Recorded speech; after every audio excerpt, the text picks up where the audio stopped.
Welcome, Mary, and thank you for sharing your birth story with us today. You're welcome. It's so good to be here, Nikki. Yeah, so we are interviewing you right now. First of all, you have two children under two, so you're juggling it all just being here right now. Your youngest, your baby girl, is 4 months, and I know Yep. you're like right sitting here pushing her like she's in the swing right now. Yes. So You're sorry you have to holding. hear that little Oh creaking. no, it's adorable. It's perfect. It's life. It's real life. Yep.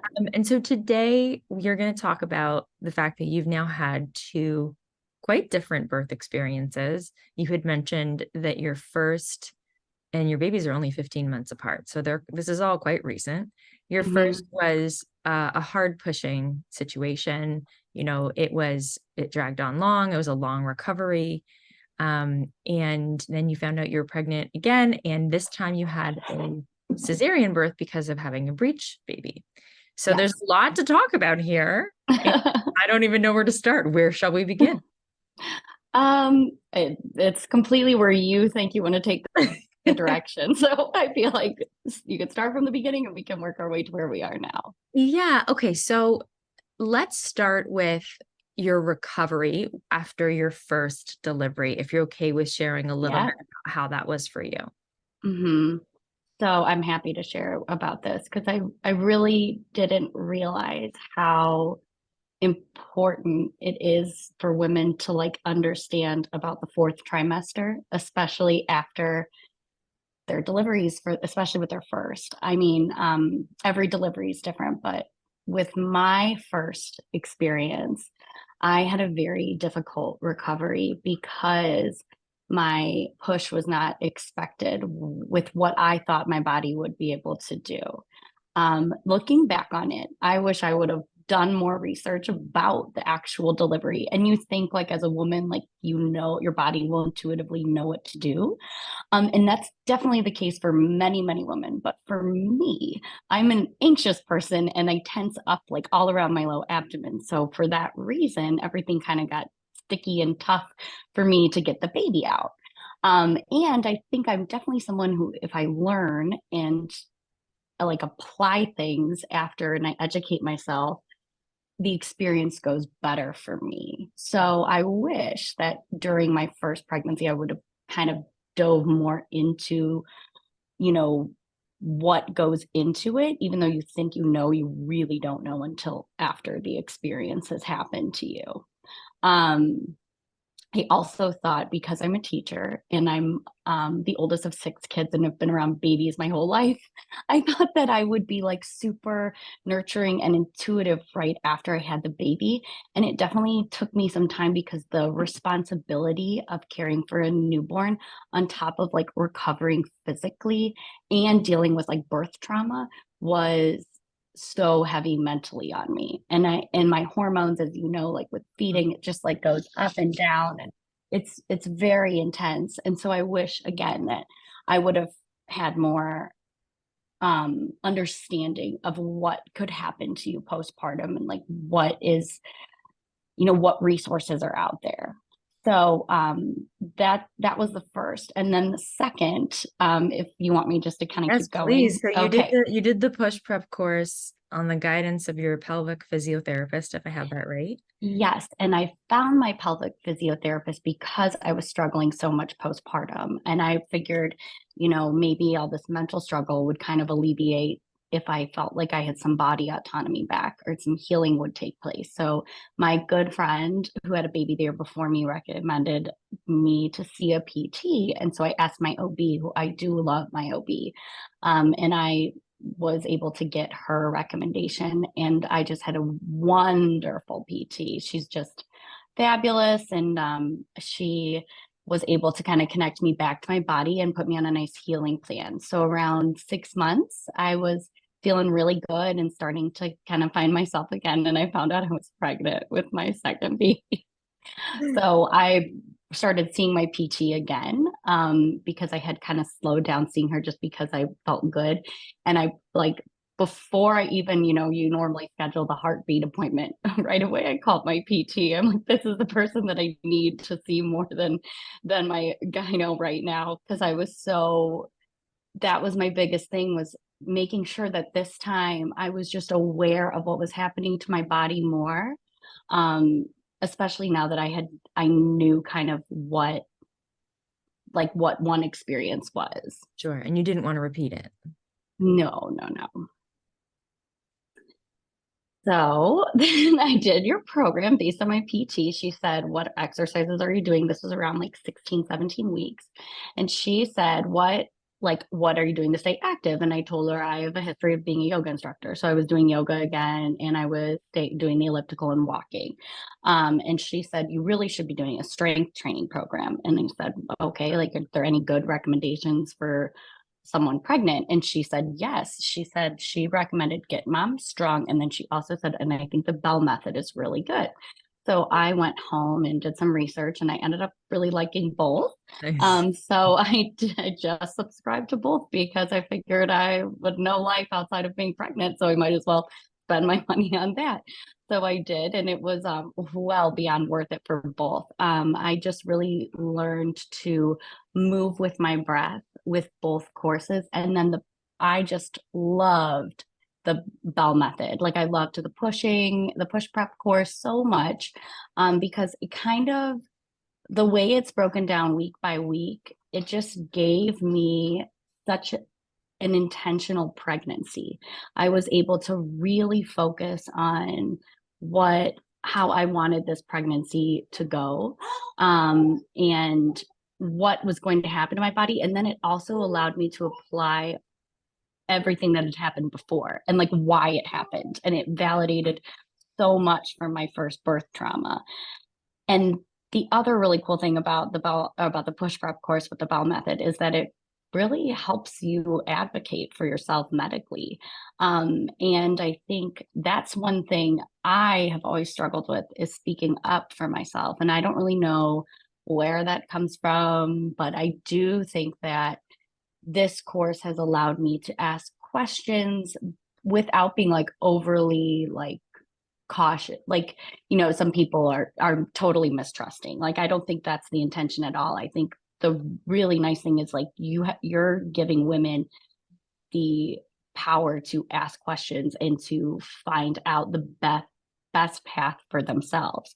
Because for me, when I found out that my daughter, after like 8 weeks of your program, and my friends and I were like hyping me up for like an unmedicated birth, and I was going to have this great experience. And, I mean, I would have done like the tub if I could, but then, she was breech, and it completely changed everything. And we did everything we could to flip her. But then, my doctor at 37 weeks, she was still not turning, even though we found her early. We looked at options, and the way my doctor does it and the practice does it, and is that they do it in the hospital at 38 to 39 weeks. And then if they turn the baby successfully, they just induce you right there to prevent like any complications or the baby turning back.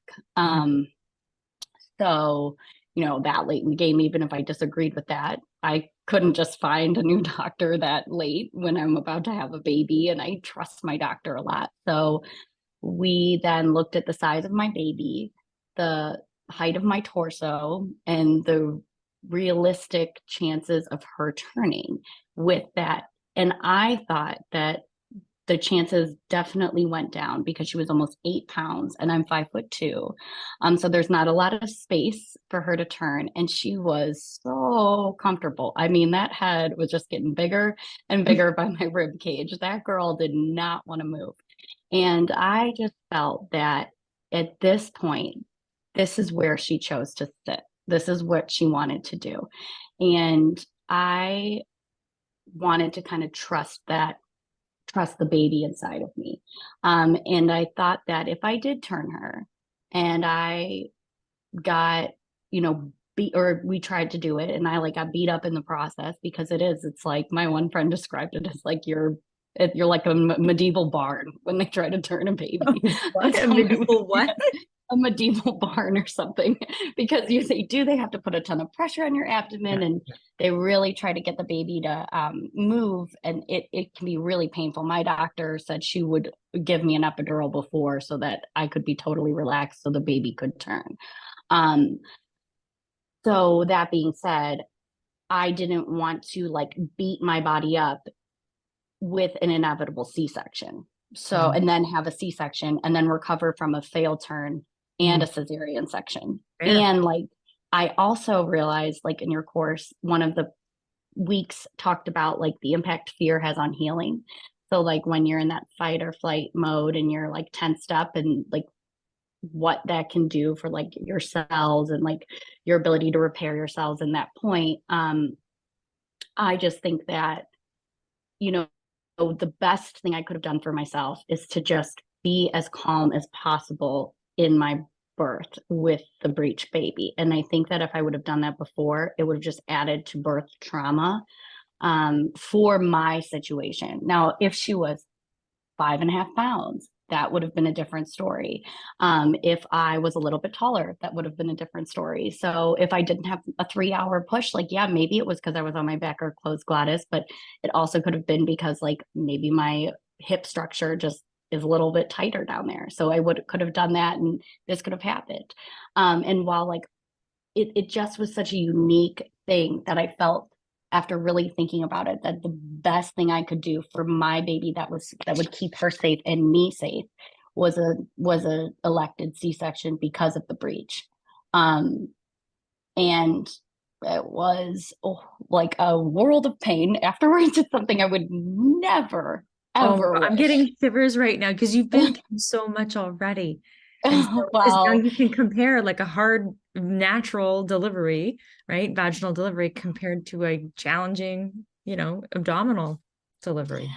yes, I knew that it would be painful. Like, I was not going to feel like I was not going in thinking that, oh, it's so much easier. Like, no, I knew that. And I had never had surgery before. So I listened to a lot of stories on your podcast from C-sections, and it was very helpful of what to expect. And I do think that it was helpful to know that my friends that have experienced it, I reached out to them, and if anything was helpful. And then I did also keep in touch with my PT.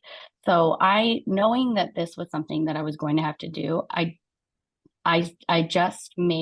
made a new birth plan with a C-section, and that was really helpful. Um, I think that one of the things that I just remember the most about the C-section after I did like all that work, and I was sitting there and I'm about to get the spinal tap and I'm like sitting in the room, I just felt, and this is like whether anybody believes or this, whatever, I just felt like held by God. I felt like that was like as spiritual as it could possibly get, just knowing that this is where we were going to be and this is where the baby was going to come from. And she was she's been a beautiful postpartum experience. So as much as like this has been so difficult, like the recovery in the first 2 to 3 weeks was difficult with the C-section, because I took your course, because I've been seeing a PT, because I'm like so aware of what happens postpartum, and like I'm not ashamed of the emotions that come up. I've just been able to kind of trust my body and listen a lot more, and that's given me such an empowered recovery. And I'm like in the best shape I would say I've been in my life. And I'm 3.5, 4 months out of a C-section recovery. I'm not the thinnest, but it does, like, that doesn't matter to me. I feel the strongest. I feel the most in touch with my core and my breath. And I feel like it's made me a better mother and a better person overall. Oh my, you're making me like well up. Oh Very my gosh, emotional. I'm so sorry, but that is so true. I think so many women like walk through life not like realizing like how to breathe, or like not realizing that they can advocate in a kind and direct way without being like over the top, or like, you can ask questions and you can research and you can set yourself up for success. um I know not like everybody's in the same plane, like level playing field, with where they come from, but I think that it does make, it you can find like empowerment in your pregnancies and your birth. And it is such a fleeting time that you can look out on the other side and take all the things that you learned from that fleeting time and carry them with you throughout your life, which You I'm still like so close to it, but I feel do feel like it's made it. like you really are. I can tell you're such an amazing teacher based on like I'm captivated by all of your words that you're saying. What? So sweet. You are definitely a very good teacher. I'm paying attention. I Oh know my everyone else is gosh. too. What would you say to anybody listening to this who knows they're going to be having a planned cesarean birth? I would say, um, I would say the best thing you can do is look up. Oh, well, no, this is the best thing you could do. You need to request a PT in the hospital. That's the first thing you need to do because I knew that no one would bring it up to me, and they didn't. I was correct. They did not. And I asked for a PT and they said, oh, yeah, sure, we can send one up. And it was like, no problem. But I had to ask. So the Uh-huh. first thing I would say is to request a PT visit from to know that you're going into it requesting a physical therapist to see you in your room. Um, the other thing I would do is prepare as much as possible for bless you for your recovery before going home. So like the things that I found were great. You did you did it with barbecue tongs, Yeah, like the yeah. picking up. Yeah. But I actually found a gripper on Amazon. They're only Okay. like $10. You should just Okay. do that. Or get a nice long pair of barbecue tongs. And then make sure like I also made sure that like I was able to hinge from my hips back and forth really well as much as I could because you don't want to like round and bend Hmm. and fold in the recovery. So I really practiced like hinging from my hips, like a halfway lift in yoga. I guess if you do yoga, that's kind Yep. of how I envisioned it. Yeah. And then a lot of hamstring flexibility because again, if you can bend and kind of like reach with your hamstrings instead of like hunching over, that to me I found was helpful. The other thing that's really helpful is to practice diaphragmatic breathing before you go into a cesarean because that's the first thing you can do. You can do that laying in your bed. And the PT worked with me. And even as a yoga instructor, like I literally had no idea how to do this. I can't believe I've been miscuing so many people and I apologize. But one of the things that my PT said, she took like an exercise, like stretchy band, and she wrapped it around her mid abdomen and then held it. And then like she would breathe. Because with diaphragmatic breathing, it's all about like the ribs expanding and retracting. And I thought I was doing it when I was breathing into my tummy like a balloon, but I was totally not doing it. So I think that it's really important to like research YouTube videos or any type of strategies to connect you with diaphragmatic breathing because you can literally do that like as soon as you feel capable of doing it. Those were the biggest things. I also think that you need help. Like you cannot go home with just yourself. So that doesn't mean that if you're single and having a baby and you have a C-section that means like ask friends, ask your mom, ask your whoever, your aunts, sisters, neighbors, anybody. Try to find people Hmm. that you could have at home with you. Or if you know that you're going to be breastfeeding, making sure that you have like feeding stations set up near you or formula, it doesn't matter. Um, and I also would recommend finding a lactation consultant too, because it's like not easy to breastfeed with a In baby session. after a C-section because you can't even sit up. Right. Um, and you can't get in and out of bed. So I slept on a recliner for like 4 weeks and I was fine with that. But that to me was, and I think a lot of that was like a mental game for me because it was so painful in the beginning to get in and out of bed that I was like scared to do it, which is so silly, but I was. So I slept on a recliner for 4 weeks. Well, that's actually recommended, I think. Yeah. Yeah, you're not Yeah. being flat either.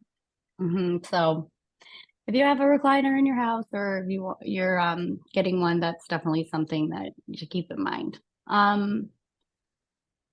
don't remember. Those were like the biggest things for me. So So what now that I love to talk to women who've experienced both. Now yeah, you didn't have by any means an easy recovery with your first, who was a vaginal no. delivery.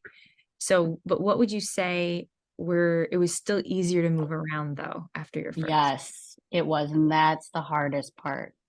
I would take I would take the veg anytime because the C-section recovery in those first 3 weeks is just really awful. And you feel really helpless. And you now it passes and you can come out and you're fine, and it's better and you can move on, but the recovery is much more slow.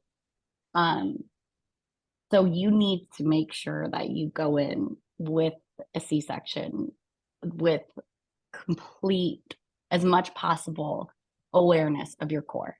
Like Mhm. to me, that's what I would make sure that you have as much awareness of your core as possible because that was if it would have been like reversed or if I would have had a C-section, I don't even know mentally how I would have held up if I would have had the same mental issues that I was having the first baby Mm, with a C-section recovery. right. Like, I Yeah. just don't know. Yeah, thank you for sharing that. I actually get a lot of, DMs or messages or even comments. And it's often like I shared this one for context, I shared this one reel. And it was on ways to recover from tearing. And for whatever reason, it sort of blew up.